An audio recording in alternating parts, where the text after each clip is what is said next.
శ్రీ లలిత గీతాశ్రమాధిపతులు వంగలపూడి రాజమండ్రి దగ్గర వారు నిత్యము కూడా తమ పీఠంలో పూజాది కృతులు చేస్తూ ఆ ప్రాంతాల్లో గీతా ప్రచారం చేస్తూ ఈరోజు మన అఖిలాంధ్ర సాధు సభలో వచ్చి చక్కటి ఉపదేశాన్ని అందించారు. వారికి ధన్యవాదాలు తెలియజేసుకుంటూ, అదేవిధంగా మనకి నెల్లూరులో ఉన్నటువంటి పూజ్య మాతాజీ అనంతానందగిరి మాతాజీ వారు వ్యాసాశ్రమ పరంపర చక్కగా వారు కొన్ని దశాబ్దాల నుండి కూడా తెలుగు రాష్ట్రాల్లో చక్కటి జ్ఞాన ఉపదేశాలు గావిస్తూ ఈరోజు మనకి ద్వితీయ సభలో కూడా ఉపన్యాసాలు ఉన్నారు.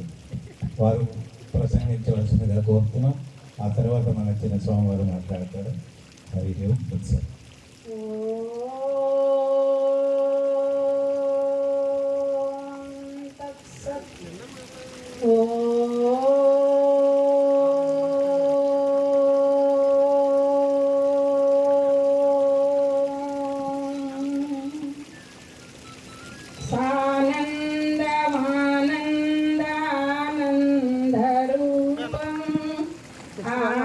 ఆనందకందం హతపాపబృందం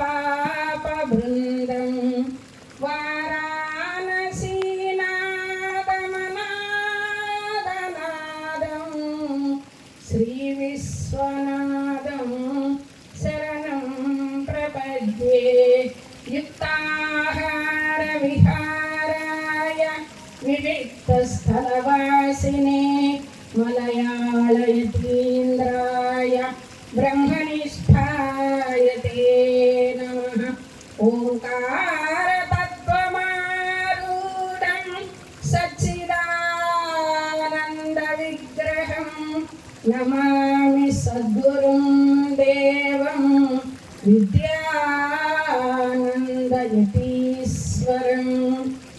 క్షేత్రాధిష్టాన దేవుడికి సింహాచల లక్ష్మీ నరసింహస్వామికి అనంత పద్మనాభ స్వామికి నమస్కరిస్తూ, మరి అఖిలాంధ్ర సాధు పరిషత్ షష్ఠ్యబ్ద 60వ సభ జరుగుతుంది.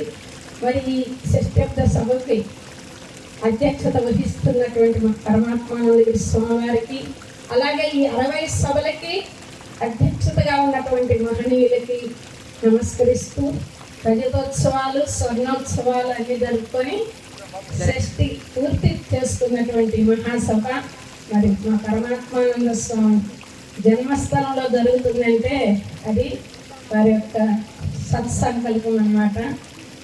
అలాగే ఈ సభకి కార్యదర్శిగా ఉన్నటువంటి కృష్ణ శరణానంద స్వామి వారికి, వేదికస్థ మహాత్ములకి, సాధు మహాత్ములకి, నరనారీ రూపంలో ఉన్నటువంటి జగత పితరవు వందే పార్వతి పరమేశ్వర స్వరూపంలో ఉన్నటువంటి మీ అందరికీ నమస్కరిస్తూ, అసలు ఒక వంశంలో ఒకరు జన్మిస్తే ఎంత ఇదో అని శాస్త్రం చెప్తుంది. కులం పవిత్రం జననీ కృతార్థ విశ్వంబరా పుణ్య వతీచతేన అపార సుఖసాగరేస్మిన్ లీనం పరే బ్రహ్మని యస్య చేతసః. కులం పవిత్రం, ఆ కులం పవిత్రమైనదట. మీరందరూ మరి మీ యొక్క పుణ్యమైనటువంటి ఈ పద్మనాభ ఈ మండలంలో మరి ఈ ఇదిలో మన పరమాత్మానంద స్వామి పుట్టినటువంటి కులం ఏమిటి? పవిత్రం. జననీ కృతార్థ, ఆ తల్లి కూడా చాలా పుణ్యాత్పురాలు కనుకనే మరి ఇటువంటి సంతానాన్ని ఇచ్చింది. అలాగే విశ్వంబర పుణ్యవతి, ఈ యొక్క ఇది కూడా పుణ్యం అంటారు. ఎటువంటి వాళ్ళు వాళ్ళంటే అపార సంవిత్ సుఖ సాగరేస్మిన్. అపార సంవిత్ అంటే సచ్చిదానందమైనటువంటి ఆనంద సముద్రంలో ఎవరి యొక్క మనసు లీనమై ఉంటుందో చిత్తము, అటువంటి వారికి జన్మనిచ్చినటువంటిది ఇంత గొప్పదని శాస్త్రం చెప్తుంది. మరి అటువంటి ఈ యొక్క క్షేత్రము అనుకోవాల్సింది ఇటు పద్మనాభ స్వామి, అటు లక్ష్మీ నరసింహస్వామి ఉన్నటువంటి క్షేత్రంలో ఈ 60 సంవత్సరాలు జరుపుకుంటుందంటే ఇది చాలా ఎంతో యుద్ధం చేసే ఈ యొక్క వచ్చింది ఇది, అది దాని యొక్క ఫలితం అన్నమాట. అయితే మనం ప్రతిదీ వ్రతం చేస్తూ ఉంటాం. ఏ వ్రతం చేసినా కూడా ఆ వ్రతానికి సిద్ధి కలగాలి. ఏదైనా సత్యనారాయణ వ్రతం కానీ వరలక్ష్మి వ్రతం కానీ ఏదైనా సరే వ్రతం సిద్ధి కలగాలంటే పరమాత్మ యొక్క అనుగ్రహం ఉండాలన్నమాట. అందుకనే శాస్త్రం చెప్తుంది,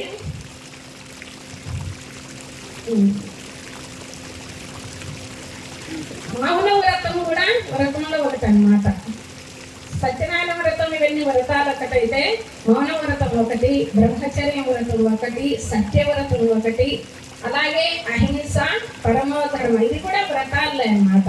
ఈ వ్రతం మనం నిర్విఘ్నంగా జరగాలంటే ఆ వ్రతపతే వ్రతం చరిష్యామి తచ్చక్తే దైవం తన్మే రాధ్యతం ఇదమహం అనృతం సత్యముపైమి.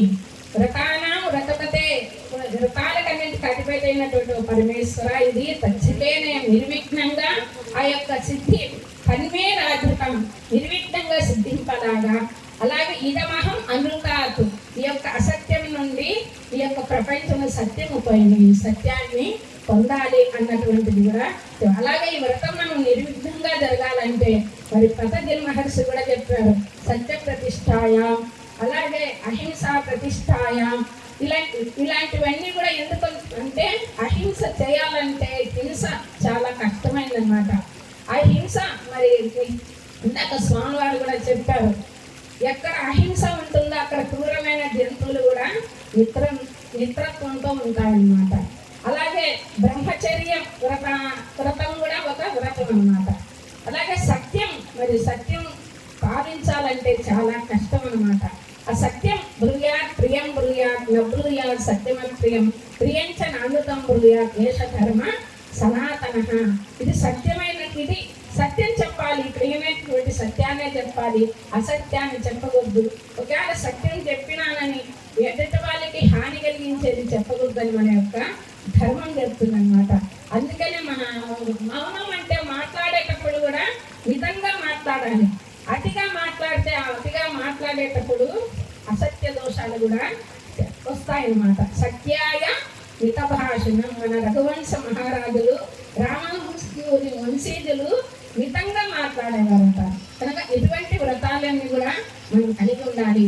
అంతేకాకుండా ఈరోజు మా స్త్రీలు, మా తల్లులందరూ కూడా చాలా మంది వచ్చారు, ఇటుకంటే ఇటే ఎక్కువ ఉన్నారు. ఎందుకంటే స్త్రీలు తలుచుకుంటే ఏదైనా సాధించవచ్చు, స్త్రీల దగ్గరే అంత శక్తి ఉందన్నమాట. కనుక స్త్రీలు అందరూ కూడా మీ యొక్క ధర్మాన్ని, మన యొక్క ధర్మాన్ని మనం నిర్వర్తించు. ఎవరైనా ఇతర ధర్మాన్ని ఆచరిస్తే ఆ ధర్మాన్ని నుండి మన ధర్మంలోకి రక్షించే శక్తి మనకు ఉందన్నమాట. కనుక ప్రతి ఒక్క స్త్రీ కూడా మన యొక్క ధర్మాన్ని కట్టు, బొట్టు, జుట్టు, ఈ మూడు ఎవరివి? మన హిందూ ధర్మానికి సంబంధించినవి. అలాగే స్త్రీలు మరి మీ కూతుర్లు కోడళ్ళు గిన ఉంటే, గర్భవతులుగా గిన ఉంటే వాళ్ళని టీవీ దగ్గర సీరియల్స్ దగ్గర కూర్చోబెట్టకండి.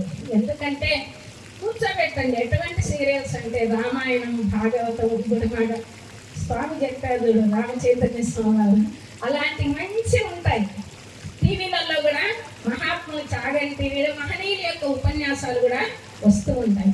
అటువంటి వారి దగ్గర వాళ్ళని శ్రవణం చేస్తే గర్భస్థ శిశువు, మరి ప్రహ్లాదుడు ఆ రోజు చూడండి తల్లి గర్భంలోనే ఉండే కదా, ఊపడుతూ మరి ఆ విధంగా నారదుడు ఉపదేశాన్ని విన్నారు. అలాగే మీ యొక్క ఆ గర్భస్థ శిశువుకి ఆ యొక్క భావాలు పట్టుబడతాయి. ఆ రోజు ఝాన్సీ బాయి ఆ యొక్క తప్ప గర్భస్థ శిశువుకి ఆ విధమైనటువంటి లేకపోతే ఆ రోజు మన ఆ తల్లి ఆ బిడ్డల్ని మనకు అందించేదా. అలాగే మదాలస మరి తన బిడ్డల్ని ఇటు సంసారాన్ని చేస్తుంది, అటు గృహస్థుల్ని కూడా చేస్తుంది. ఏ విధంగా ఉగ్గుపాలతో బిడ్డల్ని సంస్కరిస్తుంది అన్నమాట. శుద్ధోసి బుద్ధోసి నిరంజనోసి సంసారమాయా పరివర్జితోసి సంసార స్వప్న త్యజమోహ నిద్రా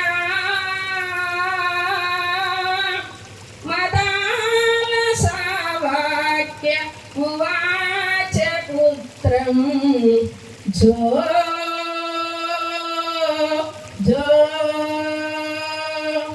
శుద్ధుడవు బుద్ధుడవు జ్యోతి స్వరూపుడవు బద్ధుడవు కావు ప్రకృతికి నిబద్ధుడవు నీవు సంసారమిది దీర్ఘ స్వప్నమని నమ్ము మలమూత్ర కొంపలకు మరలి రాకమ్మా జో జో. ఆ విధంగా తల్లి గుబాలతో ఆ బిడ్డకి జ్ఞానబోధ చేస్తున్నాం. ఆ విధంగా మీరందరూ కూడా మన పిల్లలు సంస్కరింపబడాలంటే తల్లి దగ్గరే ఫస్ట్ ఉంటారు కనుక ఈరోజు మన పిల్లలు సంస్కారవంతులు చేయాలి. మన ధర్మం ఏమవుతుందో చూస్తున్నారు కదా, అన్య మతాలకి వెళ్తుంది కనుక చక్కగా మన పిల్లల్ని మనమే ఉద్ధరింపజేసుకోవాలి. ఆ రోజు సింధుర రాకపోతే ఏమైపోయేవాళ్ళం పాకిస్తాన్ చూస్తూనే ఉన్నాం కదా. అందుకని ప్రతి ఒక్కరికి వచ్చే రోజులు ఎట్లా ఉంటాయో మన ధర్మం కోసం మనం పాటుపడాలి.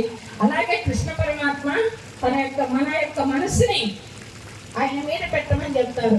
అనన్య చింతయంతో మా ఏదైన పరిపాసతే దేశం నిత్యాభియుక్తాన యోగక్షేమం వహామ్యహం అన్న.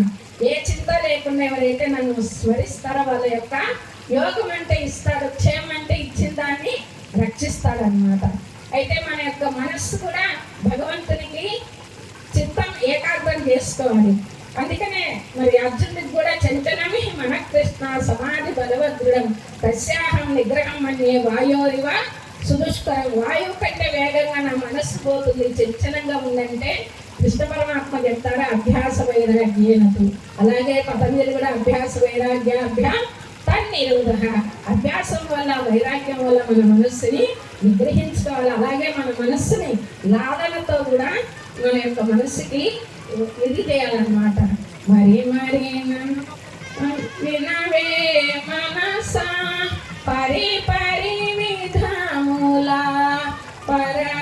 పరమేశుని పాడవే పొగడగనే కుంగకే నేను తెగడగనే కుంగకే ఈ జగతిని గల చిత్రములను శాంతితో పరికింపవే మరి మరి నేను వేడెదా మనసా నన్వినవే చంచల గతిని సంచరించకే చపలతనందకే చలము బందకే వలదు వలదు నీ కవియేలనే వనికా